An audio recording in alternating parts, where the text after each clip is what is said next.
হাম বা আমরা ইংরেজিতে বলি মিজেলস। তো এটার ম্যানেজমেন্ট চ্যালেঞ্জ অনেকটা কোভিডের মতো। এটা আমাদের জন্য আজকের একটা দুঃখজনক খবর এবং আমার ধারণা সিলেট বিভাগে এটি প্রথম মৃত্যু। আমাদের আজকে যে বাচ্চাটা মারা যান ওনার নাম হচ্ছে ফারহান, 4 মাস বয়স। সে আজকে দুপুর 1টার দিকে এক্সপায়ার করেন। হাম বা আমরা ইংরেজিতে বলি মিজেলস। তো মিজেলস আপনারা জানেন যে এটা একটা ছোঁয়াচে রোগ।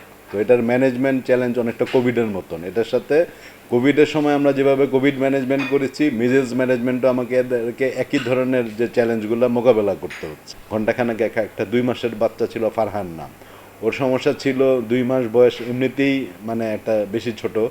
তারপরে তার হার্ট ফেলিয়ারও ছিল, সাথে মিজেলস এবং সাথে আরও কিছু কমপ্লিকেশন ছিল।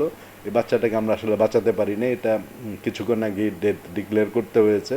বাট আমাদের চেষ্টা ছিল সব মানে বাকি তো মানে সব কিছু তো চাইলেই পারা যায় না। এটা আমাদের জন্য আজকের একটা দুঃখজনক খবর এবং আমার ধারণা সিলেট বিভাগে এটি প্রথম মৃত্যু। টোটাল মানে 80+ পেশেন্ট আমরা ডিল করেছি, কিছু ডিসচার্জ হয়েছে। এই মুহূর্তে আজকের স্ট্যাটিস্টিক্স হলো 71 রোগী ভর্তি।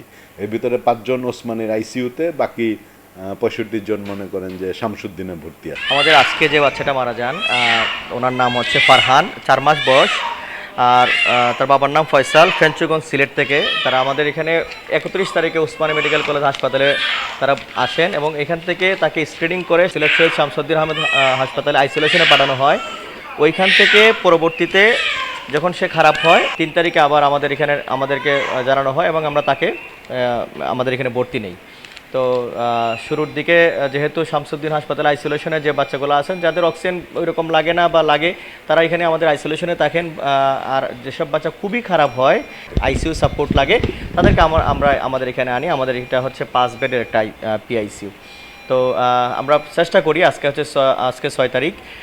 সে আজকে দুপুর 1টার দিকে সে এক্সপায়ার করেন।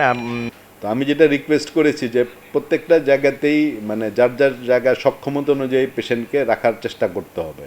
সবাই যে আমি একটা মানে এই যে মানে শামসুদ্দিনকে আমি করেছি ডেজিগনেটেড রেফারেল হসপিটাল না, মানে সিলেট জেলার লোডটা আমি নিতে পারবো, কিন্তু প্রত্যেকটা উপজেলা লেভেলে জেনারেল মিজেলসের জন্য আইসোলেশন ক্যাপাসিটি প্রত্যেকটা জায়গাতে নিজের থেকেই করতে হবে। না হলে এখানে যদি আমি মানে 80 ক্যাপাসিটি 160 পারবো, 200 পারবো, কিন্তু 500 রোগী চলে আসলে তখন তো এটা মানে আমার না ম্যান পাওয়ার ক্যাপাসিটিতে কোলাবে না ইয়ে